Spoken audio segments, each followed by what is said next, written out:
Jess began writing this narrative in 2013, and then in 2021 it was picked up by HiveMind Press, so they're a local publisher here in Perth, and they pride themselves on putting autonomy back into the hands of artists in an innovative and supportive way. And Blake, who is the founder of HiveMind, is here tonight. Where is he? Let's get it. Hello. Blake, Jess has told me how incredible you've been in supporting her in this Final Climbs publication, with your considerate feedback, your industry expertise, and your unwavering encouragement. So Blake is going to interview Jess for the next 30 minutes. And there's going to be some time for questions at the end if anyone has anything that they would like to ask. Keep it in your back pocket. And now join me in welcoming Blake and Jess to the stage.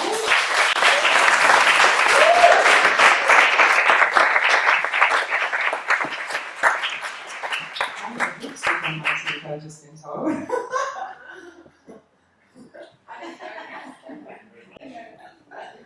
Good afternoon, everyone. How are we? That's good. A lot of energy in the room for a Sunday afternoon. Fantastic. How are you, Jess? Yeah, I'm really calm this time round. You got the better mic. That's very I appropriate. do. We can share. That's okay. 2013. That's an amazing journey. 10 years. Yeah, I mean, it's a journey that you also know. Blake is also an author of a book that is a 10-year journey, and so you know the journey from being a writer into being an author. Well, it's all about you, though. It's been on an early journey. We're all here for you, and I think the amount of people in here, and just the authenticity and the genuine respect and relationship that they have with you, from what I've just been seeing in my little corner at the back there as I observe, is really fantastic. Really, for me, this is what independent creativity is all about, that you've been in control of this process since the very beginning. You've demanded what the cover would be, how the internals would be, sometimes a bit fastidious at times, although we did get there. That was, it was good. The big one, exactly what I'm talking about. So, 10 years down, how do you feel? Sitting right here, as we visualised, I think, quite a few times in the process, sitting there in front of these people. It feels not quite surreal. It feels, I don't know, calm is the word that comes to mind. Something like you've manifested and realised now, something that's been dreamt about so often. Yeah. It's not a surprise, is it? Yeah, it's just the natural next step after writing and rewriting and researching and interviewing and getting critiqued and edited and rewriting, and the natural step is, I guess, to eventually publish it at some point. Definitely. Your book has been described as a mix of grunge, grit and soft emotion. How did you strike this balance between those two contrasting tones while discussing such personal experiences? It's a good question. I feel like there's two ways to answer this. One is the balance is definitely a writing technique where somewhere in the process of writing the Unravelling Journey, I read a book called The Art of Memoir by Mary Carr, and strongly recommend for anyone curious about writing a story. And something she suggested in that book was juxtaposing high intensity scenes with low intensity scenes, so it engages readers but it also doesn't overwhelm them. So there's definitely that component, and I think there's also contrast in life. We can't have the highs without the lows, and contrast creates such beautiful, like a vivid, memorable moments. Definitely. Yeah, by contrasting, we can see two experiences, compare them.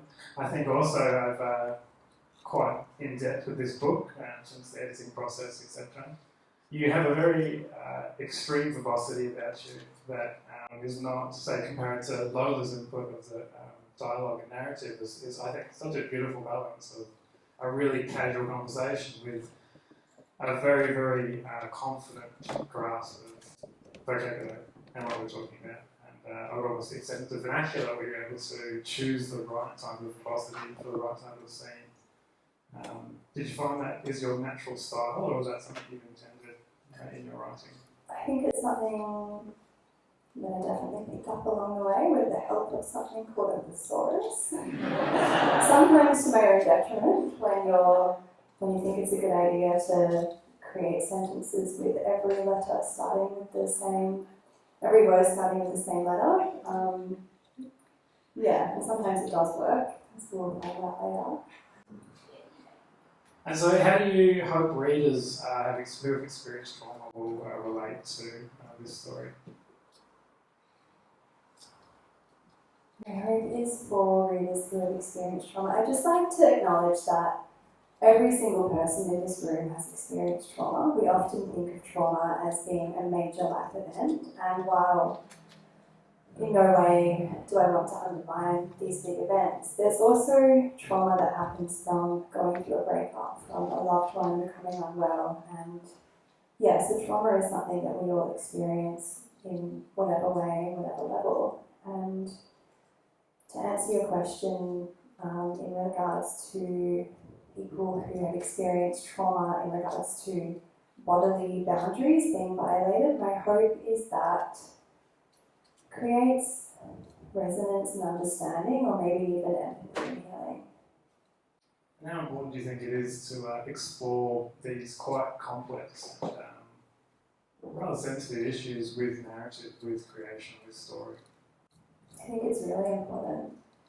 I think that through art, the expression of things that aren't always on the surface can come through. It's an expression of our soul in many ways, and to have dialogue more openly in a very gentle way, it's so important because it's something that a lot of people can relate to.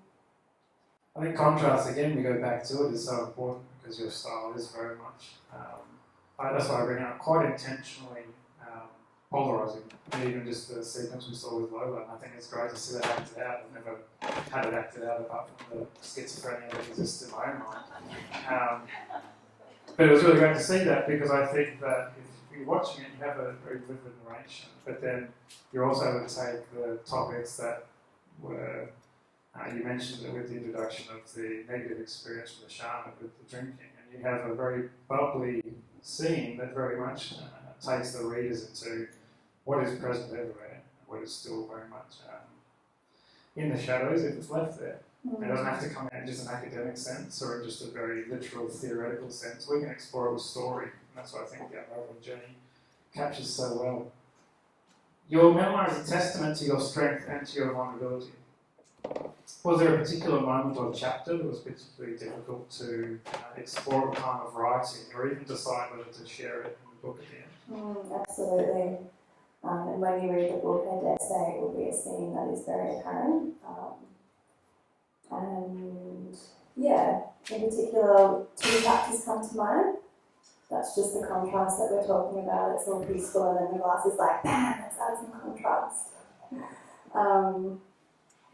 Chapter 2, called Death, was particularly hard to go into, to navigate these intense memories and then keep on navigating them with each rewrite. However, at the same time, there was such opportunity for cathartic release and for my own healing to unravel, literally, with the Unravelling Journey, unraveling. And with each rewrite, it became more apparent just how important these conversations are to gently integrate into our society, into our social conversations. Do you feel, I understand this journey that we're talking about, for everyone is very much a continuous one. It's without a destination, rather. We might arrive to particular stations and comfort zones, and then we get thrust back into the journey all over again.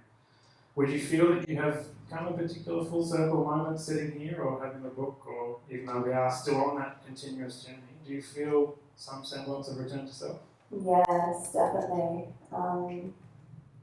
The book does take us on a journey from really struggling with mental health to then coming through and coming out of that. And the last year or so, I've really struggled with mental health, and it's quite funny to now be in a place where I'm at the end of this 10-year journey of writing the book, and also at this like point where my mental health is doing a lot better. So it feels like life has given me that full circle, as well as the book coming full circle to be here in this moment. Do you think that was probably caused by some of the intensive editing process at the end there, with talking about difficult situations in the first place and having to revisit them continuously and for more detail? How do you manage that type of process when you're feeling those particular feelings as well?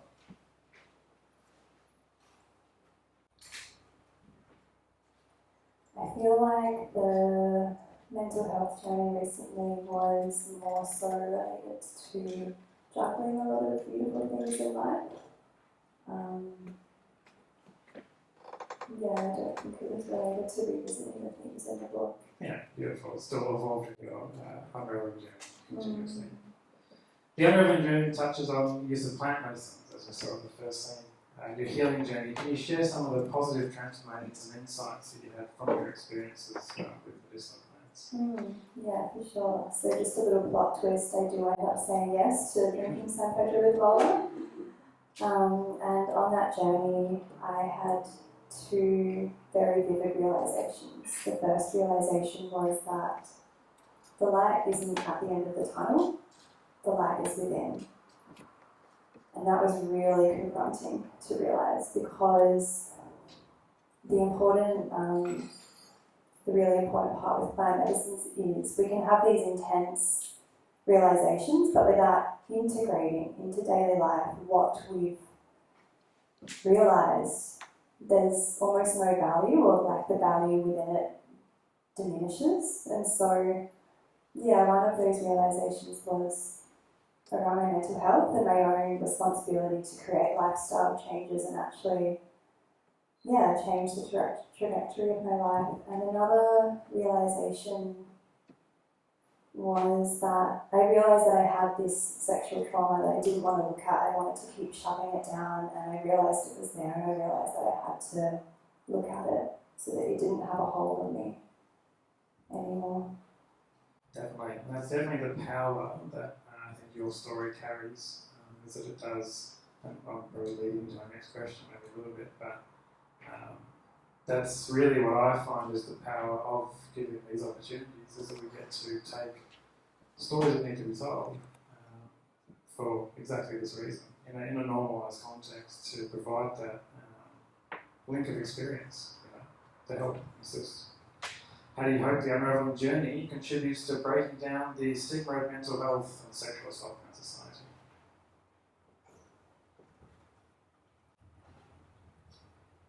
With sexual assault, my hope is that it creates two opportunities or realisations. Number one is conversations around consent that I wish I'd been taught in school, where consent is fully situational dependent and our rights to our body are our own, and that can change at any moment. For example, if you and I are in a boxing match yesterday and you or I punch each other, that does not mean that tomorrow in the street you or I can punch each other while walking past.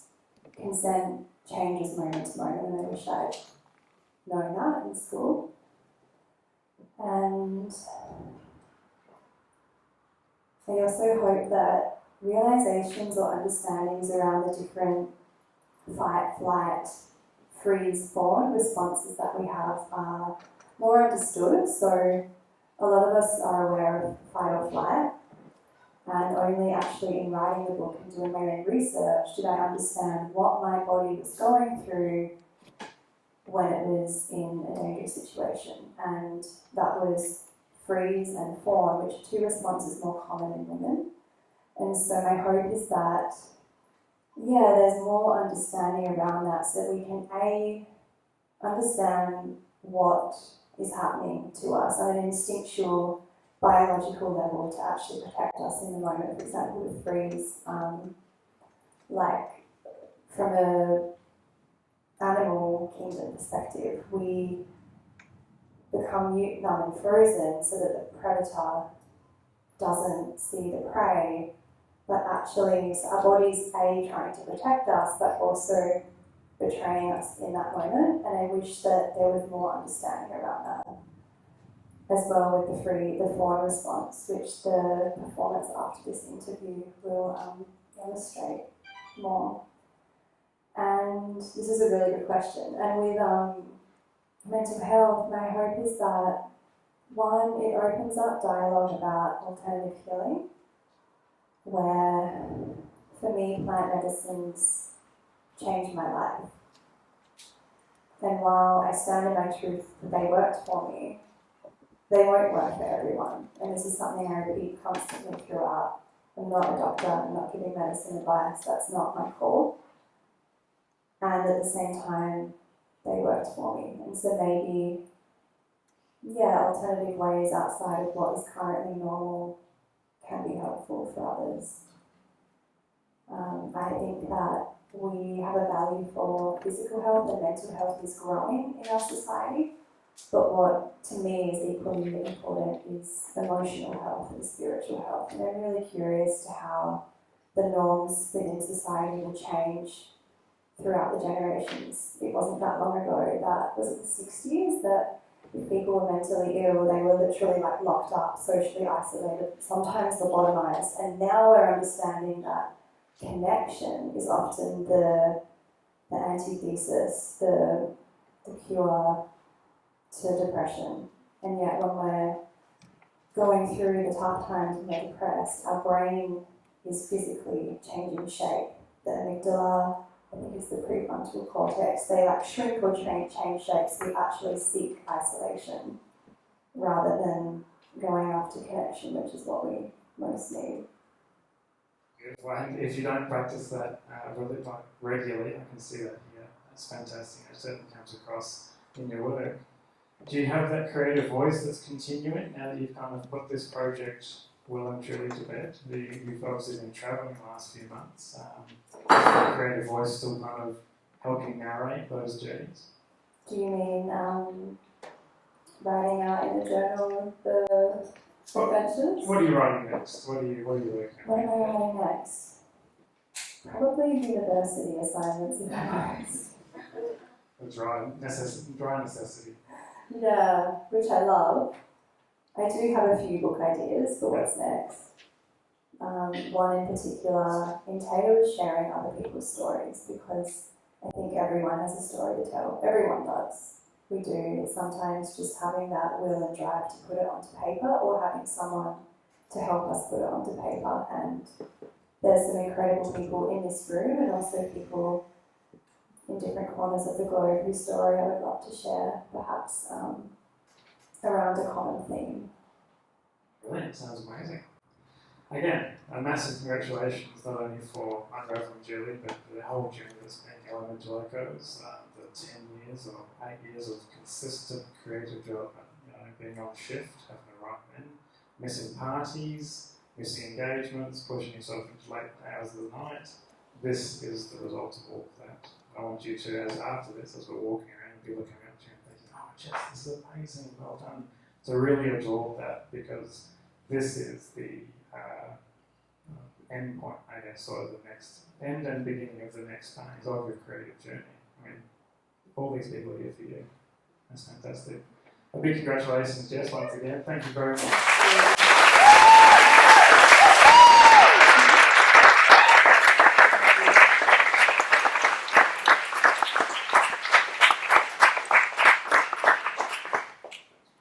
Thank you so much, Blake. Blake has been incredible, as Britt mentioned, at bringing this journey over the line. And I'm curious if anyone has any questions while I'm up here.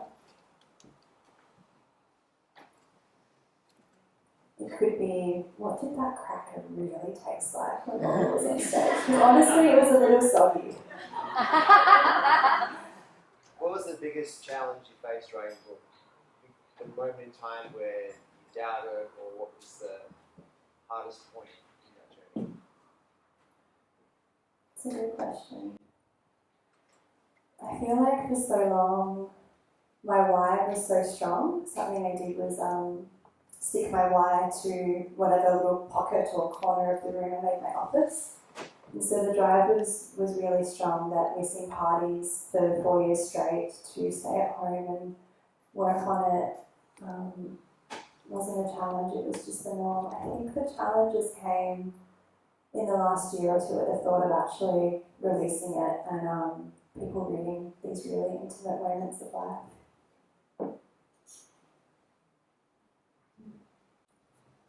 What advice would you have for someone who feels like they want to tell their own story but just doesn't know how to start? Read The Art of Memoir by Mary Carr. I strongly recommend. I wish I'd read it 5 years earlier. Maybe it would have been a 5-year journey rather than 10. And also, do you mean in regards of like finding the time to write or having the courage to Yeah, I think the second one. start sharing? What did you learn from that last 2 years of kind of speaking about getting this out there and putting things on? Do you have tips on that? I think that vulnerability is the core of connection, and it is the core of connection. And so, yeah, in sharing deeper experiences and hearing other people resonate, and then them opening up about their story and realizing that it's not uncommon, and connecting to that why. And maybe even starting by finding one safe space and saying, hey, I really want to share this, and verbalizing it in some way to begin that journey. Thank you. Do you have any more questions? Would you be open to the Unravelling Journey being turned into a series or a movie? Only if you're in it.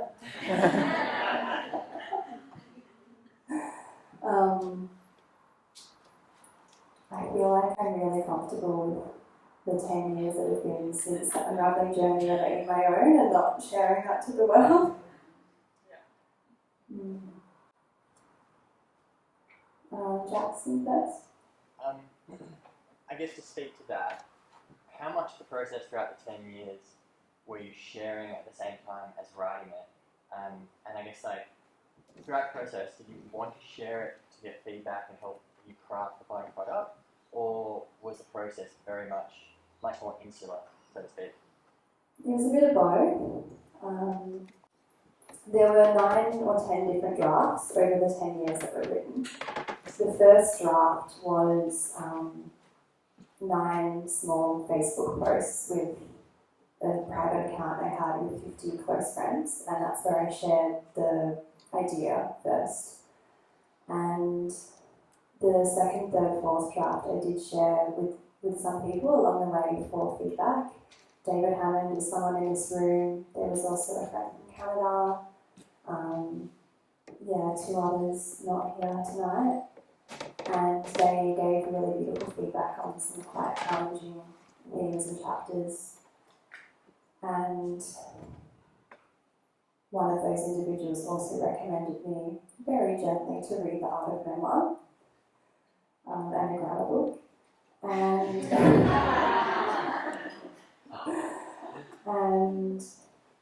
so there was definitely some friends that I asked for feedback along the way.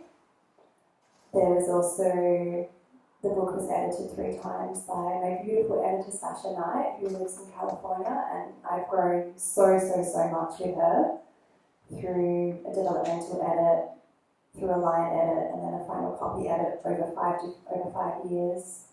And I also got the book professionally critiqued in that time, which was really useful to get a grasp of where the strengths are and where room for improvement is. And there was also in this process sharing with about 12 different patrons through Patreon. Some are actually in this room: Michelle Passmore, Dan Campanoli, I'm sorry, I'm pronouncing her name wrong, my mum and dad in the back, Lola's a patron, Jay West, who unfortunately is not here tonight, she's unwell. And I was sharing with them not for feedback, but to thank them for believing in the project and helping me in that 2-year phase of wanting to dedicate most of my time to writing it and wondering how to pay for groceries in that phase. So yeah, definitely feedback along the way. And at a certain point, about 5 years into the project, I woke up one morning, and when I say I woke up one morning, I need to reiterate that at that point in my life, I was living with Lola.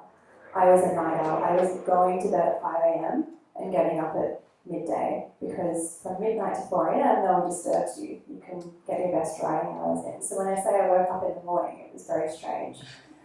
And I woke up with this intense realization that it was time to start sharing online. And so I created a Facebook page and committed to sharing a small extract of the book every Wednesday to let people in on, this thing that I've been working on. Thank you for that question. You had another one, yeah? This just goes back to a question that Blake asked, just about your the way that you fused grunge, grit, and soft emotion, and how you said that there was 2 ways that you could answer that question. One was about the writing technique, one that you discovered in the art of memoir, and I think I missed the second one. Thank you for bringing it up, because there was more to this answer that I was a little nervous and so didn't answer. I'd like to first bounce back to the first part of that question with the contrast being a beautiful writing tip, and I'd also like to acknowledge the beautiful artist of the cover, Ren Richards, because she also created contrast in the cover. And so it's a very visual representation of how that contrast can really give that zhuzh and have more of a beautiful impact. Thank you so much, Ren. Can we just give her a round of applause?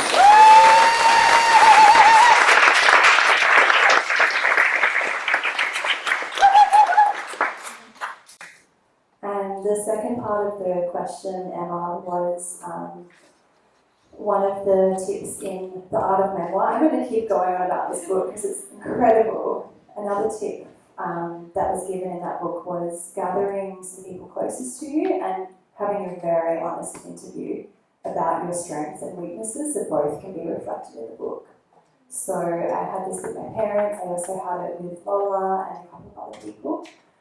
And what came out within that was, some different characteristics within myself where I can be fearless and I can be fragile, and both can be simultaneously occurring within me, as I think many of us have these contrasts. And so that was part of the process.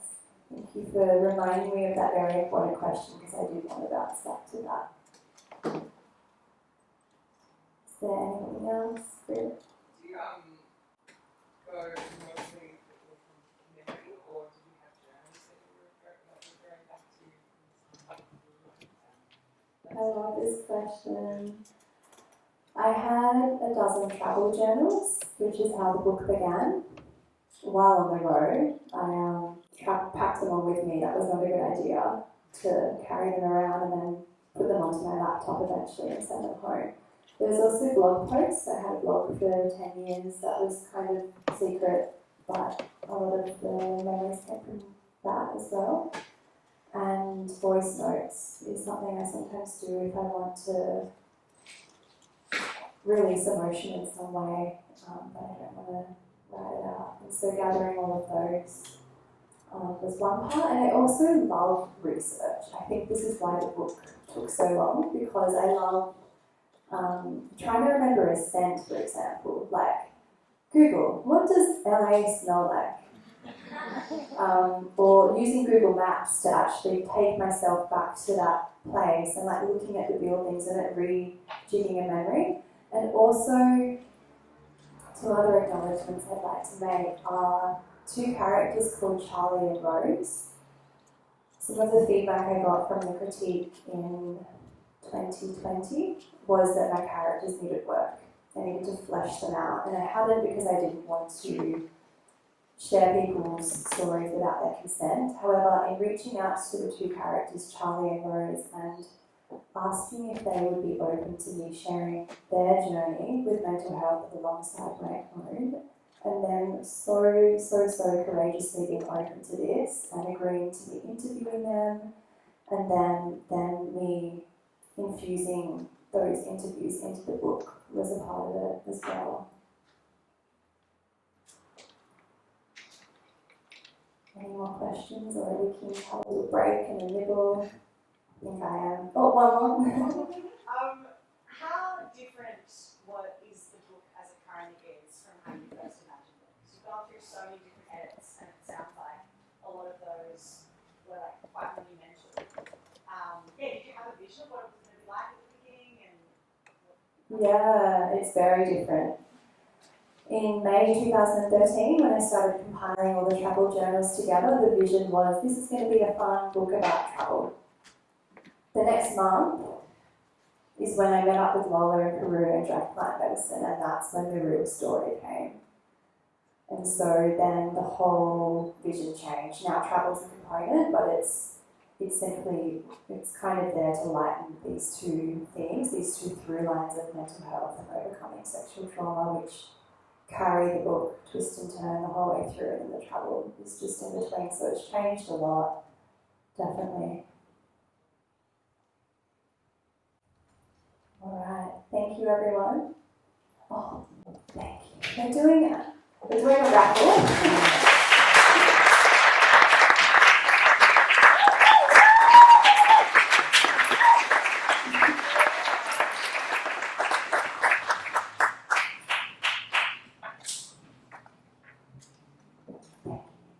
So everyone, by virtue of being here, your name is in this raffle.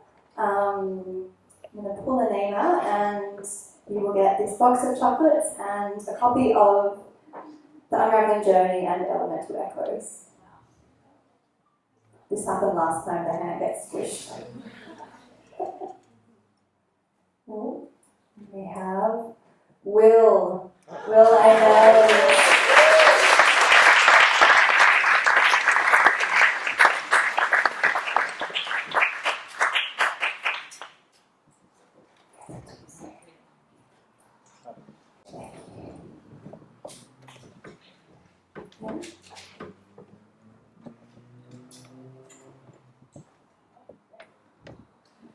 Thanks, Jess. An amazing interview, and now we're going to have our another break for the evening, and I'll ring the bell in 10 minutes for our final performance.